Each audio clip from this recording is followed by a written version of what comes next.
नमस्कार दोस्तों, आप सबका हमारे यूट्यूब चैनल में स्वागत है। तो आज की कहानी है मोहन राकेश की सुहागिनें।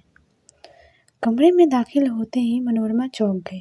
काशी उसकी साड़ी का पल्ला सिर पर लिए ड्रेसिंग टेबल के पास खड़ी थी। उसके होंठ लिपस्टिक से रंगे थे और चेहरे पर बेहद पाउडर पुता था, जिससे उसका सांवला चेहरा डरावना लग रहा था। फिर भी वह मुक्त भाव से शीशे में अपना रूप निहार रही थी।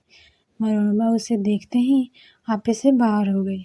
माई, उसने चिल्लाकर कहा, यह क्या कर रही है?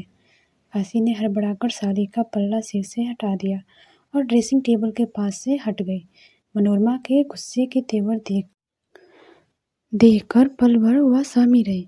फिर अपने स्वांग का ध्यान हो आने से हंस दी। बहन जी, माफ़ी दे दे, उसने मिन्नत के लहजे में कहा। कमरा ठीक कर रहे थे, शीशे के सामने आए तो ऐसा ही मन कर आया। आप मेरी तनख्वाह में से पैसा काट लेना। तनख्वाह में से पैसे काट लेना? मनोरमा और भी भड़क उठी। 15 रुपये तनख्वाह है और बेगम साहब 6.5 रुपये लिपस्टिक से कटवाएगी। कम वक्त रोज प्लेटें तोड़ती है, मैं कुछ नहीं कहती। घी आटा चीनी चुरा कर ले जाती है और मैं देखकर भी नहीं देखती। सारा स्टाफ शिकायत करता है, कुछ काम नहीं करती, किसी का कहा नहीं मानती। कमेटी के मेंबर अलग मेरी जान खाते हैं कि इसे दफ़ा करो। रोज रोज अपना रोना लेकर हमारे यहाँ आ मरती है। मैं फिर भी तरह से जाती हूँ कि निकाल दिया तो दर बदर मारी मारी ना फिरे, और उसका तो मुझे यह बदला देती है। कमीनी कहीं की। उसने बेत की कुर्सी को इस तरह अपनी तरफ खींचा जैसे उसी ने कोई अपराध किया हो, और उस पर बैठकर माथे को अपने डंडे हाथ से मल लिया। काशी चुपचाप रही।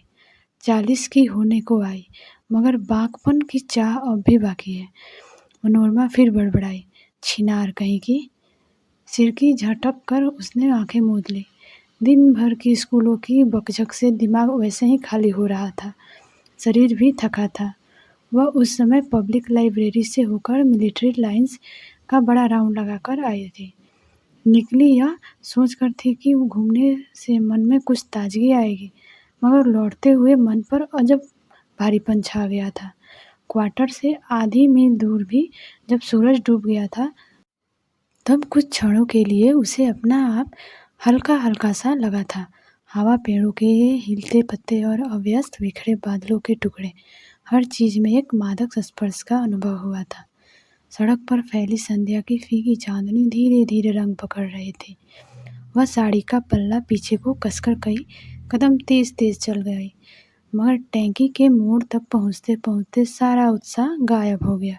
जब स्कूल के गेट के पास पहुंची तो अंदर पैर रखने को भी मन नहीं था, मगर उसने किसी तरह मन को बांधा और लोहे के गेट को हाथ से ढकेल दिया। गर्ल्स हाई स्कूल की हेड मास्ट्रेट रात को देर तक सड़कों पर अकेले कैसे घूम सकते थे? बुझे मन से क्वार्टर की सीढ़ियाँ चढ़ी तो यह माजरा सामने आ गया। उसने आंखें खोली तो काशी को उसी तरह खड़ी देखकर उसका गुस्सा और बढ़ गया, जैसे उसे आशा थी कि उसके आंखें बंद करने और खोलने के बीच काशी सामने से हट जाएगी। अब खड़ी क्यों है? उसने डांट कर कहा, जा यहाँ से। काशी के चेहरे पर डांट का कोई खास असर नहीं दिखाई दिया। वह बल्कि पास आकर फर्श पर बैठ गई। बहन जी, हाथ जोड़ रही हूँ, माफ़ी दे दो। उसने मनोरमा के पैर पकड़ लिए। मनोरमा पैर हटाकर कुर्सी से उठ खड़ी हुई। तुझसे कह दिया है इस वक्त चली जा, मुझे तंग ना कर, कहकर वह खिड़की की तरफ चली गई। काशी भी उठकर खड़ी हो गई। चाय बना दूँ? उसने कहा, घूम कर थक गई होगी। तू जा, मुझे चाय वाय नहीं चाहिए। तो खाना ले आती हूँ। मनोरमा कुछ न कहकर मुँह दूसरी तरफ किए रही। बहन जी, मिन्नत कर रही हूँ, माफ़ी दे दो। मनोरमा चुप रही, सिर्फ उसने सिर को हाथ से दबा लिया। सिर में दर्द है तो सिर दबा देती हूँ। काशी अपने हाथ पल्ले से पोंछने लगी। तुझसे कह दिया है, जा, मेरा सिर क्यों खा रही है? मनोरमा ने चिल्लाकर कहा। काशी चोट खाई सी पीछे हट गई।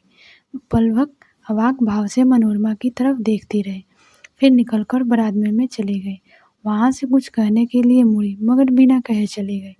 जब तक लकड़ी के जीने पर उसके पैरों की आवाज़ सुनाई देती रही, मनोरमा खिड़की के पास खड़ी रही। फिर आकर सिर दबाए बिस्तर पर लेट गई।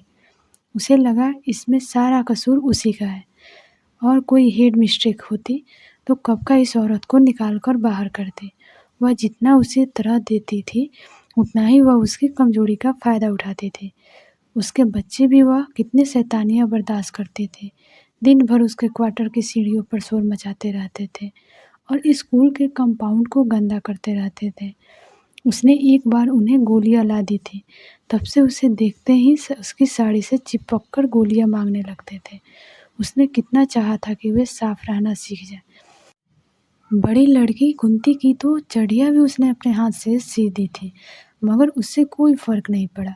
वे उसी तरह गंदे रहते थे और उसी तरह गुल्फ गफाड़ा मचाए रखते थे।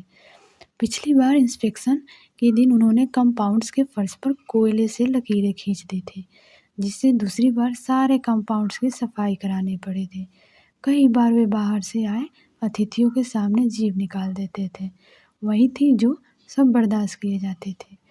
कुछ देर वह छत की तरफ देखती रही, फिर उठकर बरामदे में चली गई। लकड़ी की बरामदे में अपने ही पैरों की आवाज़ से शरीर में कपकपी भर गई। उसने मुंडेर के खंभे पर हाथ रख लिया। अहाते में खुली चांदनी फैली थी। ईंटों के फर्श पर सीमेंट की लकीरों एक इंतजार सी लगती थी। स्कूल के बरामदे में पड़े डेस्क टूल और ब्लैक बोर्ड्स ऐसे लग रहे थे जैसे डरावनी सूरतों वाले भूत प्रेत अपने गाज के अंदर से बाहर झांक रहे हों। देवदार का घना जंगल जैसे ठंडी चांदनी के स्पर्श से सिहर रहा था, वैसे बिल्कुल सन्नाटा था। काशी के क्वार्टर में इस वक्त इतनी खामोशी कभी नहीं होती थी। आमतौर पर 9-10 बजे तक उसके बच्चे चीखते चिल्लाते रहते थे। उस समय लग रहा था जैसे उस क्वार्टर में कोई रहता ही न हो। रोशनदान में गले लगे रहने से यह भी पता नहीं चल रहा था कि अंदर लालटेन जल रही है या नहीं। मनोरमा ने खंबे को और भी अच्छी तरह थाम लिया, जैसे पास में उसका वही एक आत्मीय हो जिसे वह अपने प्रति सचेत रखना चाहती हो। देवदारों के झुरमुट्टों में से गुजरती हवा की आवाज़ पास आई और दूर चली गई। कुंती, मनोरमा ने आवाज़ दी। उसकी आवाज़ को भी हवा बहुत दूर ले गई। जंगल की सरसराहट फिर एक बार बहुत पास चली आई। काशी के क्वार्टर का दरवाज़ा खुला और कुंती अपने में सिमटती सी बाहर निकली। मनोरमा ने सिर के इशारे से उसे ऊपर आने को कहा। कुंती ने एक बार अपने क्वार्टर की तरफ देखा और भी सिमटी हुई ऊपर चली आई। तेरी माँ क्या कर रही है? मनोरमा ने कोशिश की उसकी आवाज़ रूखी न लगे। कुछ भी नहीं, कुंती ने सिर हिलाकर कहा। कुछ तो कर रही होगी। रो रही है। क्यों रो रही है? कुंती चुप रही। मनोरमा भी चुप रहकर नीचे देखने लगे। तुम लोगों ने रोटी नहीं खाई? पल भर रुककर उसने पूछा। रात की बस से बापू को आना है। माँ कहती थी सब लोग उसके आने पर ही रोटी खाएंगे। मनोरमा के सामने जैसे सब कुछ स्पष्ट हो गया। 3 साल के बाद अयोध्या आ रहा है, यह बात काशी उसे बता चुकी थी। तभी आज आईने के सामने जाने पर उसके मन में पाउडर और लिपस्टिक लगाने की इच्छा जाग आई थी। उसके बच्चे भी शायद इसलिए आज इतने खामोश थे। उनका बापू आ रहा था। बापू जिसे उन्होंने 3 साल से देखा नहीं था और जिसे शायद वे पहचानते भी नहीं थे, या शायद पहचानते थे, एक मोटी सख्त आवाज़ और चमाचे जड़ने वाले हाथों के रूप में। जा और अपनी माँ को ऊपर भेज दे। उसने कुंती का कंधा थपथपा दिया। कहना मैं बुला रही हूँ। कुंती बाहें और कंधे सिकोड़े नीचे चली आई। थोड़ी देर में काशी ऊपर आ गई। उसकी आंखें लाल थीं और वह बार बार पल्ले से अपनी नाक पोंछ रही थी। मैंने जरा सी बात कह दी और तू रोने लगी? मनोरमा ने उसे देखते ही कहा। बहन जी, नौकर मारी का रिश्ता ही ऐसा है। गलत काम करने पर जरा भी कुछ कह दो तो तू रोने लगती है। मनोरमा जैसे किसी टूटी हुई चीज़ को जोड़ने लगी। जा अंदर गुलस खाने से हाथ मुँह धोआ। मगर काशी नाक और आंखें पोंछती हुई वहीं खड़ी रही। मनोरमा एक हाथ से दूसरे हाथों की उंगलियां मसलने। अयोध्या आ जा रहा है? उसने पूछा। काशी ने सिर हिला दिया। कुछ दिन रह गया, जल्दी चला जाएगा। चिट्ठी में तो यही लिखा है कि ठेका उठाकर चला जाएगा। मनोरमा जानती थी कि अयोध्या की खानदानी ज़मीन पर सेब के कुछ पेड़ हैं जिनका हर साल ठेका उठता है। पिछले साल काशी ने 125 में ठेका दिया था और उससे पिछले साल 150 में। पिछले साल अयोध्या ने उसे बहुत सख्त चिट्ठी लिखी थी। उसका ख्याल था कि काशी ठेकेदारों से कुछ पैसे अलग से लेकर अपने पास रख लेती है। इसलिए इस बार काशी ने उसे लिख कर दिया था कि ठेका उठाने के लिए वहाँ आप ही वहाँ आए। वह रुपए पैसे के मामले में किसी की बात सुनना नहीं चाहती। 5 साल हुए अयोध्या ने उसे छोड़कर दूसरी औरत कर ली थी और उसे लेकर पठानकोट में रहता था। वहीं उसने एक छोटी सी परचून की दुकान डाल रखी थी। काशी को वह खर्च के लिए एक पैसा भी नहीं भेजता था। सिर्फ ठेका उठाने के लिए ही पठानकोट से आ रहा है। मनोरमा ने ऐसे कहा जैसे सोच कुछ और ही रहे हो। आधे पैसे तो उसके आने जाने में ही निकल जाएंगे। मैंने सोचा इस बहाने एक बार यहाँ हो जाऊँगा और बच्चों से मिल जाएगा। काशी की आवाज़ फिर कुछ भीग गई। फिर उसकी तसल्ली भी हो जाएगी कि आजकल इन सेवों का 150 कोई नहीं देता। अजीब आदमी है, मनोरमा हमदर्दी के स्वर में बोली। अगर सचमुच तो कुछ पैसा रख भी ले तो क्या है, आखिर तू उसी के बच्चे को तो पाल रही है। चाहिए तो यही हर महीने वह तुझे कुछ पैसा भेजा करे। उसकी जगह वह इस तरह की बातें करता है। बहन जी, मर्द के सामने किसी का बस चलता है। काशी की आवाज़ और भीग गई। तो तू क्यों उसकी नहीं कहती कि कहते कहते मनोरमा ने अपने को रोक लिया। उसे याद आया कि उस कुछ दिन पर एक बार सुशील की चिट्ठी आने पर काशी उससे इसी तरह की बातें पूछती रहती थी जो उसे अच्छी नहीं लगी थी। काशी ने कई सवाल पूछे थे कि बाबूजी आप इतना कमाते हैं तो उसे नौकरी क्यों कराते हैं, कि उसके अभी तक कोई बच्चा अच्छा क्यों नहीं हुआ, और कि वह अपनी तनख्वाह अपने ही पास रखती है या बाबूजी को भी कुछ भेजती है। तब उसने काशी की बातों को हंसकर टाल दिया था, मगर अपने अंदर उसे महसूस हुआ था कि उसके मन की कोई बहुत कमज़ोर सतह उस बातों से छू गई है और उसका मन कई दिन तक उदास रहा था। रोटी ले आऊं? काशी ने आवाज़ को थोड़ा सहेज कर पूछा। नहीं, मुझे अभी भूख नहीं है, मनोरमा ने काफ़ी मुलायम स्वर में कहा, जिससे काशी को विश्वास हो जाए कि अब वह बिल्कुल नाराज़ नहीं है। जब भूख लगेगी मैं खुद निकाल कर खा लूँगी। तू जाकर अपने यहाँ का काम पूरा कर ले। अयोध्या अब आने ही वाला होगा। आखिरी बस 9 बजे पहुँच जाती है। काशी चली गई तो भी मनोरमा खंबे का सहारा लिए काफ़ी देर तक खड़ी रही। हवा तेज हो गई थी। उसे अपने मन में बेचैनी महसूस होने लगी। उसे वे दिन याद आए जब ब्याह के बाद वह और सुशील साथ साथ पहाड़ों पर घूमा करते थे। उन दिनों लगता था कि उस रोमांस के सामने दुनिया की हर चीज़ हैच है। सुशील उसका हाथ भी छू लेता तो शरीर में एक ज्वार उठाता था और रोआ रोआ उस ज्वार से बह चलाता था। देवदार के जंगल की सारी सरसराहट जैसे शरीर में भर जाती थी। अपने को उसके शरीर में खो देने के बाद जब सुशील उससे दूर हटने लगता तो यह उसे और भी पास कर लेता चाहती थी। वह कल्पना में अपने को एक छोटे से बच्चे को अपने के लिए हुए देखती और पुलकित हो उठती। उसे आश्चर्य होता कि क्या सचमुच एक हिलती डुलती काया उसके शरीर के अंदर से जन्म ले सकती है।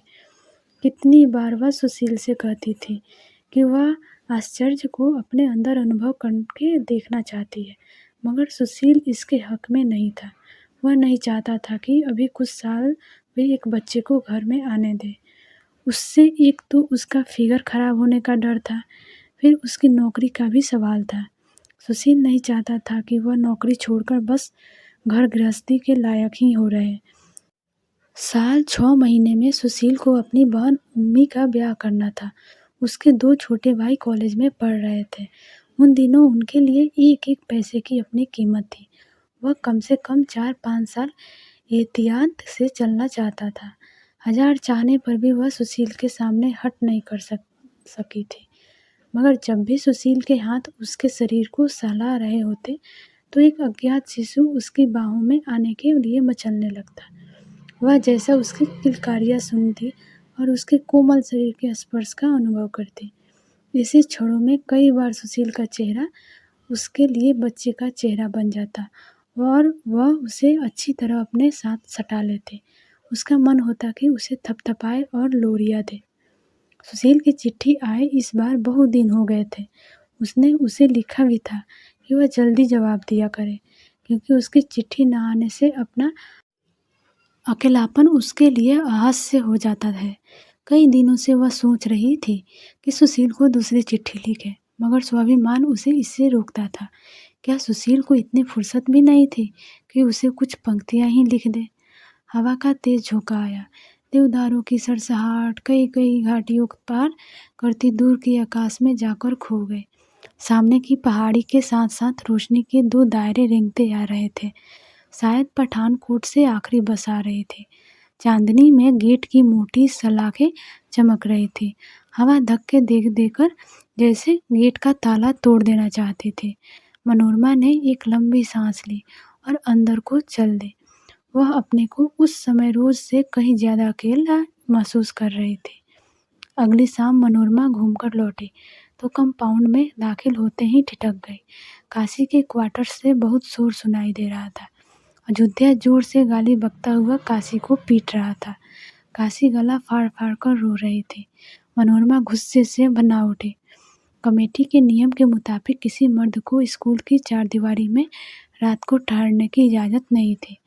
उसने खास रियायत करके उसे वहाँ ठहरने की इजाज़त दी थी, और वह आदमी था कि वहाँ रहकर इस तरह की हरकत कर रहा था। मनोरमा का ध्यान काशी को पड़ती मार की तरफ नहीं गया, इस तरफ गया कि जो कुछ हो रहा है उससे स्कूल की बदनामी है, और स्कूल की बदनामी का मतलब है हेड मिस्ट्रेस की बदनामी। वह तेजी से क्वार्टर की सीढ़ियाँ चढ़ गई। खट खट खट उसकी सैंडल लकड़ी के जीने पर आवाज़ कर उठे। उसे समझ नहीं आ रहा था कि वह क्या करे। काशी को बुलाकर कहे कि अयोध्या को फौरन वहाँ से भेज दे, या अयोध्या को बुलाकर डांटे और कहे कि वह सुबह होने तक वहाँ से चला जाए। बरामदे में पैर रखते ही उसने देखा कि कुंती एक कोने में सहमी सी बैठी है और डरी हुई आंखों से नीचे की तरफ देख रही है, जैसे उनकी माँ को पड़ती मार की चोट उसे भी लग रही हो। मनोरमा सोच नहीं सकी कि वह लड़की उस वक्त उसके क्वार्टर में क्यों बैठी है। क्या बात है? उसने अपना गुस्सा दबाकर पूछा। माँ ने कहा था आपको रोटी खिला दो। कुंती उसकी तरफ इस तरह डरी डरी आंखों से देखने लगी जैसे उसे आशंका हो कि बहन जी अभी उसे बाह में पकड़ लेगी और पीटने लगेगी। तुम मुझे रोटी खिलाएगी? कुंती ने उसी डरे हुए भाव से सिर हिला दिया। तुम्हारे क्वार्टर में यह क्या हो रहा है? मनोरमा ने ऐसे पूछा जैसे जो हो रहा था उसके लिए कुंती भी कुछ हद तक उत्तरदायी हो। कुंती के होठ फड़फड़ने लगे। दो बूंदें आंखें से नीचे बह आई। वह किस बात के लिए तेरी माँ को पीट रहा है? मनोरमा ने फिर पूछा। कुंती ने कमीज से आंखें पूछी और रुलाई दबाए हुए बोली, उसने माँ के ट्रंक से सारे पैसे निकाल लिए हैं। माँ ने उसका हाथ रोका तो उसने पीटने लगा। इस आदमी का दिमाग खराब है। मनोरमा गुस्से से भड़क उठी। अभी यहाँ से निकाल कर बाहर करूँगी तो इसका होश दुरुस्त हो जाएंगे। कुंती कुछ देर सुबकती रही, फिर बोली, कहता है माँ ने ठेकेदारों से अलग से पैसे ले लेकर अपना पास जमा किए हैं। इस बार उसने 200 में ठेका दिया है। माँ के पास अपने साथ 70 रुपये थे, वे सब उसने ले लिए हैं। कुंती के भाव में कुछ ऐसी दयनीयता थी कि मनोरमा ने उसके मैले कपड़ों की चिंता किए बिना उसे अपने में सटा लिया। रोती क्यों है? उसने उसकी पीठ सहलाते हुए कहा। मैं अभी उससे तेरी माँ के रुपए ले लूँगी। तू चल अंदर। रसोई घर में जाकर मनोरमा ने खुद कुंती का मुंह धोया और मोढ़ा लेकर बैठ गई। कुंती ने प्लेट में रोटी दे दी तो वह चुपचाप खाने लगे। वही खाना काशी ने बनाया होता तो वह गुस्से से चिल्ला उठते। सब चपातियों की सूरतें अलग अलग थी और वे आधी कच्ची और आधी जली हुई थी। दाल के दाले पानी से अलग थे, मगर उस वक्त वह मशीनी ढंग से रोटी के कौर तोड़ती और दाल में भिगोकर निगलती रही, उसी तरह जैसे रोज दफ्तर में बैठकर कागजों पर दस्तखत करती थी या अध्यापिकाओं की शिकायतों सुनकर उसे जवाब देती थी। कुंती ने बिना पूछे एक और रोटी उसके प्लेट में डाल दी तो वह थोड़ा चौंक गई। नहीं और नहीं चाहिए, कहते हुए उसने इस तरह हाथ बढ़ा दिया जैसे रोटी अभी प्लेट में पहुंची न हो। फिर अनमने भाव से छोटे छोटे कौर तोड़ने लगी। नीचे शोर बंद हो गया था। कुछ देर बाद गेट के खुलने और बंद होने की आवाज़ सुनाई दी। उसने सोचा कि अयोध्या कहीं बाहर जा रहा है। कुंती रोटी वाला डिब्बा बंद कर रही थी। वह उससे बोली, नीचे जाकर अपनी माँ से कह देना कि गेट को वक्त से ताला लगा दे, रात भर गेट खुला ना रहे। कुंती चुपचाप सिर हिलाकर काम करती रही और कहना कि थोड़ी देर में ऊपर हो जाए। उसने स्वर फिर रुका हो गया था। कुंती ने एक बार इस तरह उसकी तरफ देखा जैसे वह उसकी किताब का एक मुश्किल सबक हो जो बहुत कोशिश करने पर भी समझ में ना आता हो। फिर सिर हिलाकर काम में लग गई। रात को काफ़ी देर तक काशी मनोरमा के पास बैठी रही। उसे इस बात की उतनी शिकायत नहीं थी कि अयोध्या ने उसके ट्रंक से उसके रुपए निकाल लिए, जितनी इस बात की थी कि अयोध्या 3 साल बाद आया भी तो बच्चों के लिए कुछ लेकर नहीं आया। वह उसे बताती रही कि उसकी सौत ने किस संत से वशीकरण ले रखा है। तभी अयोध्या उसकी कोई बात नहीं टालता। वह जिस ज्योतिषी से पूछने गई थी, उसने उसे बताया था कि अभी 7 साल तक वह वशीकरण नहीं टूट सकता, मगर उसने यह भी कहा था कि एक दिन ऐसा ज़रूर आएगा जब उसकी सौत ने बच्चे और उसके बच्चों का जूठा खाएंगे और उनके उतने हुए कपड़े पहनेंगे। वह उसी दिन की आस पर जी रही थी। मनोरमा उसकी बातें सुनती हुई भी नहीं सुन रही थी। उसके मन में रह रह कर यह बात खौंच जाती थी कि सुशील की चिट्ठी नहीं आई। उसकी चिट्ठी गए महीनों के करीब हो गया, मगर सुशील ने जवाब नहीं दिया। उसके बालों की एक लट उड़कर माथे पर आ गई थी। वह हल्का हल्का स्पर्श उसके शरीर में विचित्र सी सिहरन भर रहा था। कुछ क्षणों के लिए वो भूल गई थी कि काशी उसके सामने बैठी है और बातें कर रही है। माथे की लट हिलती तो उसे लगता कि वह एक बच्चे के कोमल रूहों को छू रही है। उसे उन दिनों की याद आई जब सुशील की उंगलियां देर देर तक उसके सिर के बालों से खेलती रहती थी और बार बार उसके होठ उसके शरीर से हर धड़कते भाग पर छू आते थे। इस बार सुशील ने चिट्ठी लिखने में न जाने क्यों इतना दिन लगा दिए थे। रोज डाक से कितनी कितनी चिट्ठियाँ आती थी, मगर सारी डाक हेड मिस्ट्रेस के नाम की ही होती थी। कई दिनों से मनोरमा सचदेव के नाम कोई भी चिट्ठी नहीं आई थी। वह इस बार छुट्टियों के बाद आते ही सुशील से कहकर आई थी कि जल्दी ही उसके लिए एक गर्म कोट का कपड़ा भेजेगी। उम्मी के लिए भी एक शाल भेजने को उसने कहा था। सुशील कहीं इसलिए तो नाराज नहीं था कि वह दोनों से कोई भी चीज़ नहीं भेज पाए थे। काशी उठकर जाने लगे तो मनोरमा को फिर अपने अकेलापन का एहसास ने घेर लिया। देवदार के जंगल की घनी सरसराहट, दूर की घाटी में रावी के पानी पर चमकती चांदनी और उसकी अनोखी आंखें, इन सब में जैसे कोई अदृश्य सूत्र था। काशी बरादमे के पास पहुंच गई तो उसे वापस बुला लिया और कहा कि वह गेट को ठीक से ताला लगाकर सोए और जानकर कुंती को उसके पास भेज दे। आज वह वहाँ उसके पास सो रहेगी। आधी रात तक उसे नींद नहीं आई। खिड़की से दूर तक धूल निखरा आकाश दिखाई देता था। हवा का जरा सा झोंका आता तो चीड़ों और देवदारों की पंक्तियाँ तरह तरह के नित्य मुर्दाओं में बाहें हिलाने लगती। पत्तों और टहनियों पर से फिसलकर आती हवा का शब्द शरीर को इस तरह रोमांचित करता कि शरीर में एक जड़ता सी छा जाती। कुछ देर वह खिड़की से सील पर सिर रखे चारपाई पर बैठी रही। क्षण भर के लिए आंखें मूंद जाती तो खिड़की की सील सुशील की छाती का रूप ले लेती। उसे महसूस होता कि हवा उसे दूर, बहुत दूर लिए जा रही है। चीड़ों, देवदारों के जंगल और रावी के पानी के उस तरफ। जब वह खिड़की के पास से हटकर चारपाई पर लेटी तो रोशनदार से छनकर आती चांदनी का एक चकोर टुकड़ा साथ की चारपाई पर सोई कुंती के चेहरे पर पड़ रहा था।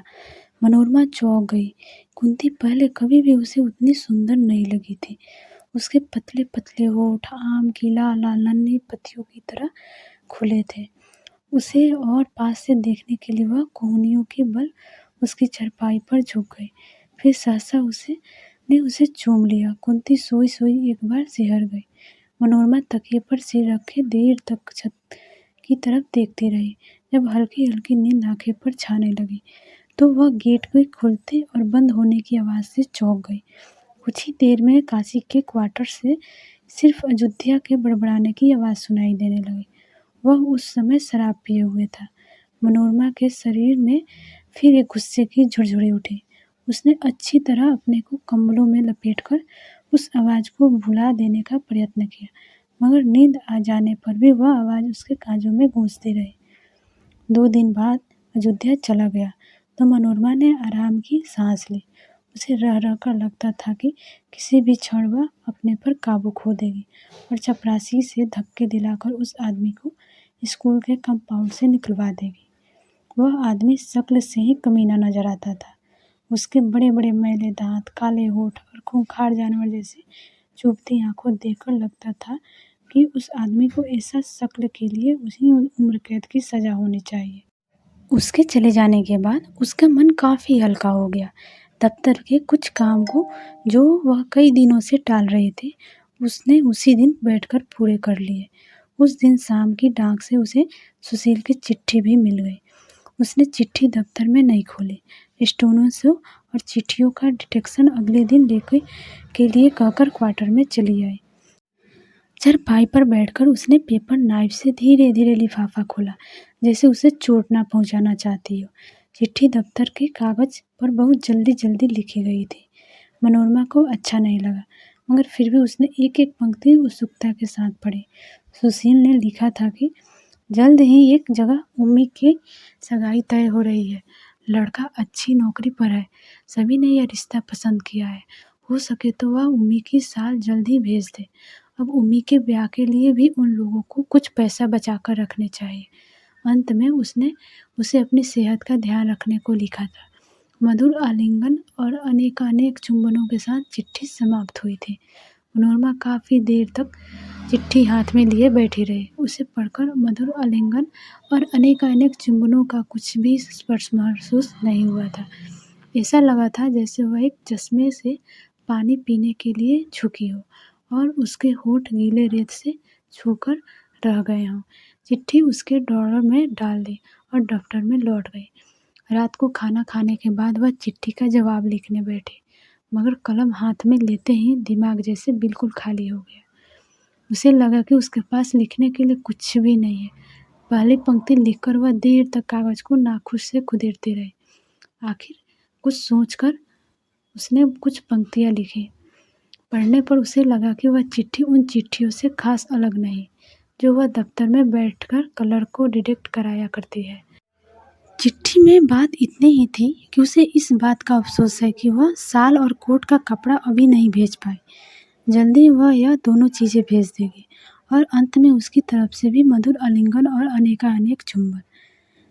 रात को वह देर तक सोचती रही कि कौन कौन सा खर्च कम करके वह 40-50 हज़ार रुपया महीना और बचा सकती है।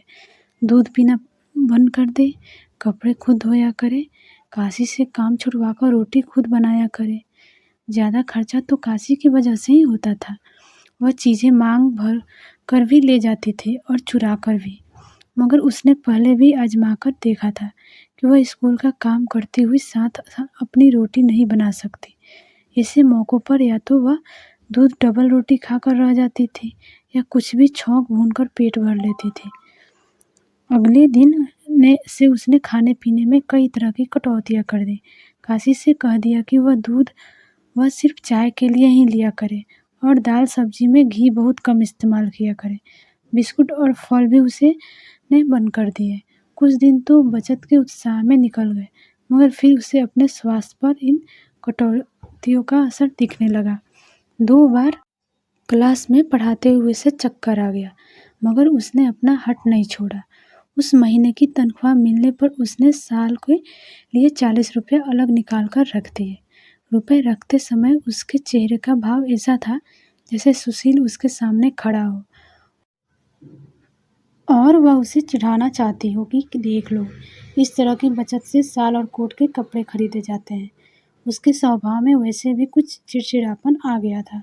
वह बात बेबात पर हर एक पर झल उठती थी। एक दिन स्कूल जाने से पहले वह आईने के सामने खड़ी हुई तो कुछ चौंक गई। उसे लगा कि उसके चेहरे का रंग काफ़ी पीला पड़ गया है। उस दिन दफ्तर में बैठे हुए उसके सिर में सख्त दर्द हो गया और वह 12 बजे से पहले ही उठकर क्वार्टर में आ गई।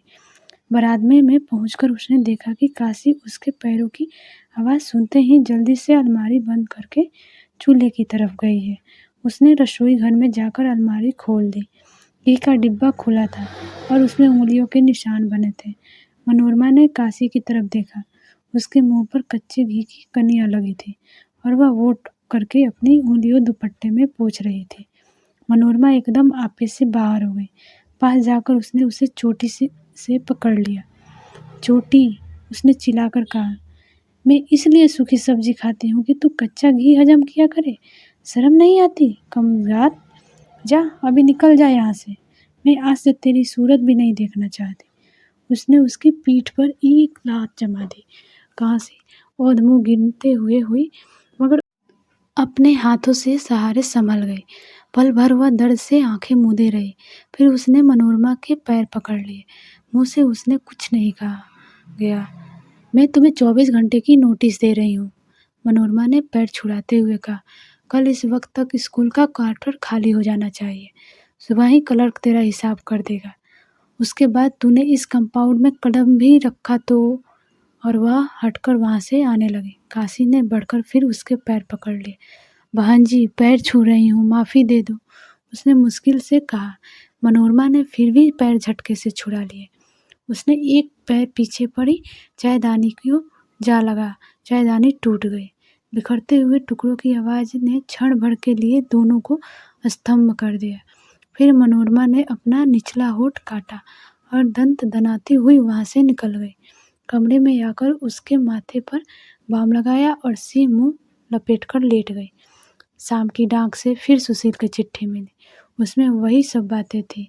उमा की सगाई हो गई थी। पिछले इतवार के वे लोग उस लड़के के साथ पिकनिक पर गए थे।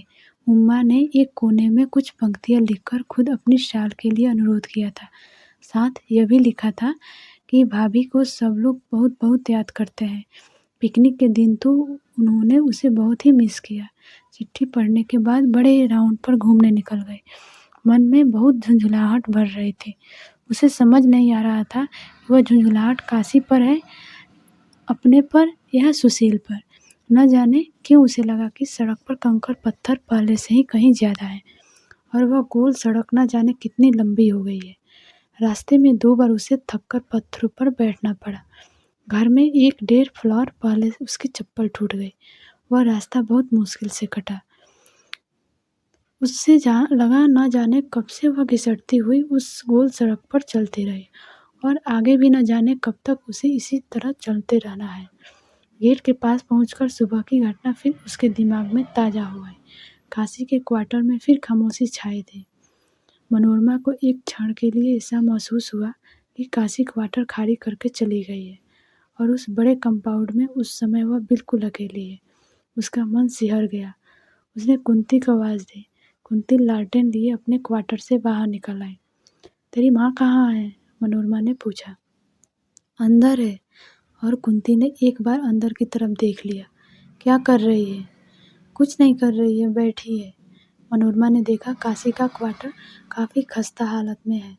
दरवाजे का चौखट काफ़ी कमज़ोर पड़ गया था, जिससे दरवाज़ा निकलकर बाहर आ जाने को था। रोज़ वह उस क्वार्टर के सामने से कई बार गुजरती थी।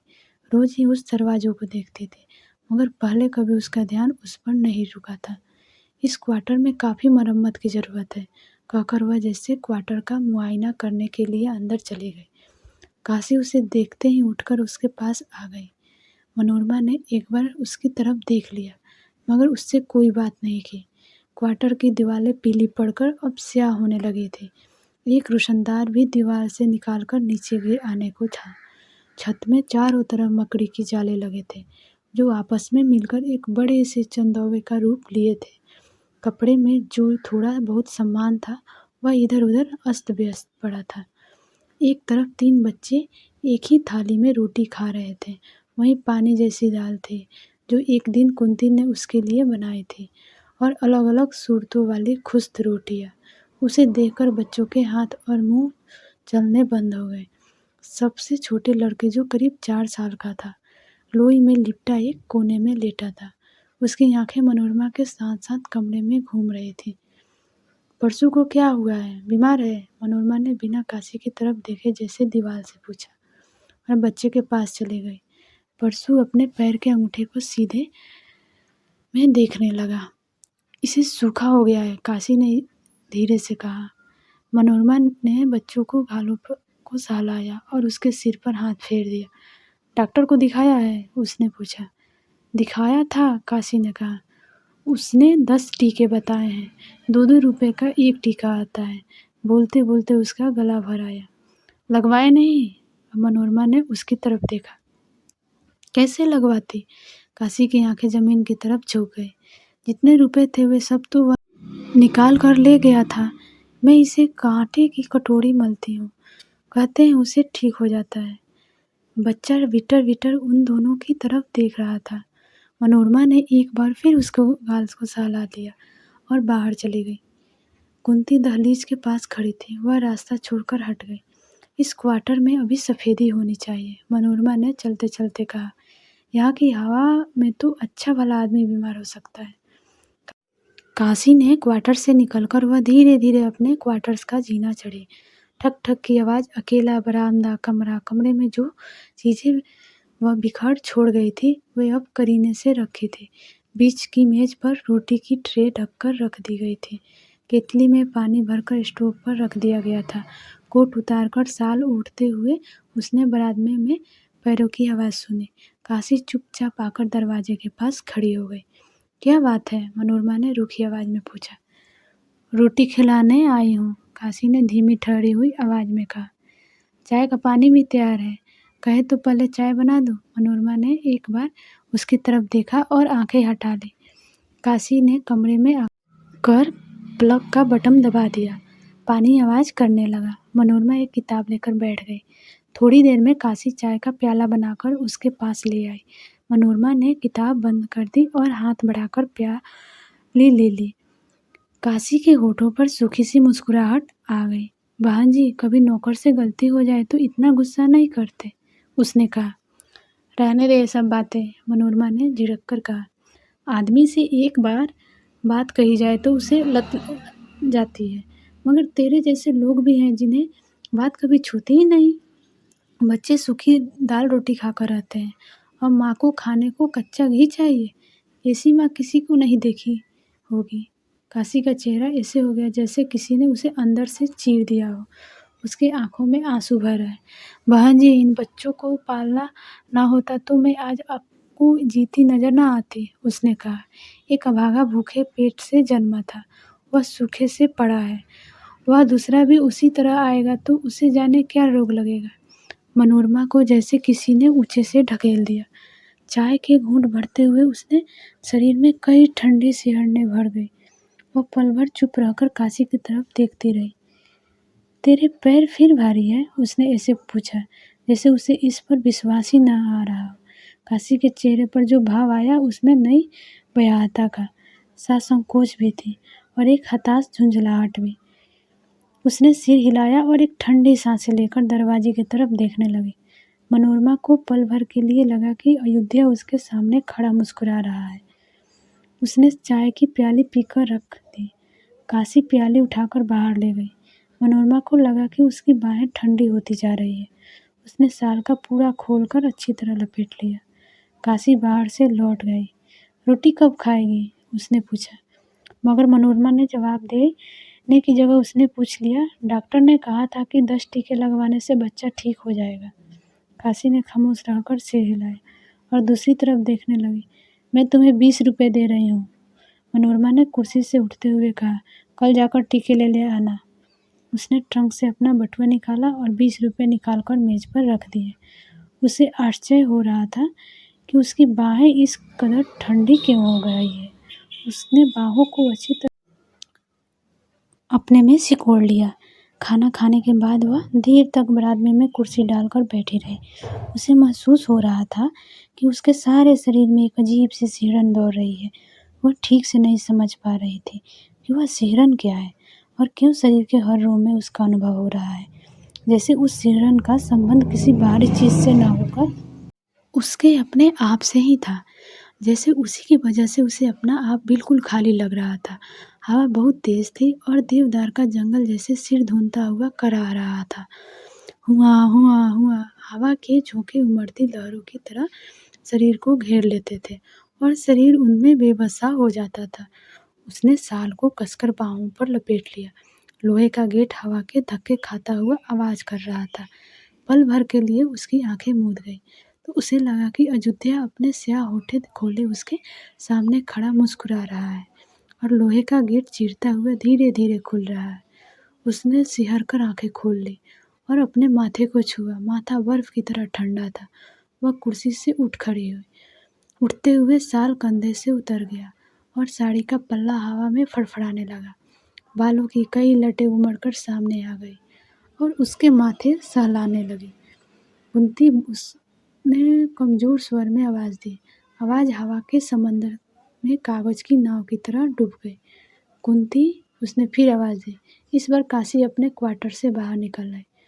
कुंती, जाग रही हो तो उसे मेरे पास भेज दे। आज वह यहीं सो रहेगी। कहते हुए मनोरमा को महसूस हुआ कि वह किसी हद तक काशी और उसके बच्चों पर निर्भर करती है और उन लोगों के पास होना उसके लिए कितना जरूरी है। कुंती सो गई, मगर मैं अभी उसे जगाकर भेज देती हूँ, कहकर काशी अपने क्वार्टर में जाने लगी। सो गई है तो रहने दे, जगाकर भेजने की जरूरत नहीं। मनोरमा बारात में से कमरे में आ गई। कमरे में आकर उसने दरवाज़ा इस तरह बंद किया जैसे हवा एक ऐसा आदमी हो जिसे वह अंदर आने से रोकना चाहती हो। वह अपने में बहुत कमज़ोर महसूस कर रही थी। रजाई ओढ़कर वह बिस्तर पर लेट गई। उसकी आंखें छत की कड़ियों पर से फिसलने लगी। वह आंखें बंद नहीं करना चाहती थी, जैसे उसे डर था कि आंखें बंद करते ही अयोध्या के मुस्कुराते हुए स्याह होठ फिर सामने आ जाएंगे। वह अपने ध्यान बटाने के लिए सोचने लगी कि सुबह सुशील को चिट्ठी में क्या क्या लिखना है। लिख दे कि यह अकेली रहकर उसे डर लगता है और वह उसके पास चली आना चाहती है, और भी जो इतने कुछ वह महसूस करती है। क्या वह सब उसे लिख पाएगी? लिखकर सुशील को समझा सकेगी कि उसे अपना आप इतना खाली खाली क्यों लगता है और वह अपने इस अभाव को भरने के लिए उससे क्या चाहती है। माथे पर आई लटें उससे हटाई नहीं थी। वह हल्का हल्का स्पर्श उसकी चेतना में उतर रहा था। कुछ ही देर में वह महसूस करने लगी कि साथ ही चारपाई पर एक नन्हा सा बच्चा सोया है। उसके नन्हे नन्हे होठ आम की पत्तियों की तरह खुले हैं और उसके सिर के नरम बाल उड़कर मुंह पर आ रहे हैं। वह कूदने के लिए बल होकर उस बच्चे को देखती रही और फिर जैसे ही उसे चूमने के लिए उठा, उस पर झुक गई। तो कहानी यहीं पर समाप्त होती है। अगर पसंद आए तो लाइक और सब्सक्राइब ज़रूर करें। Thank you.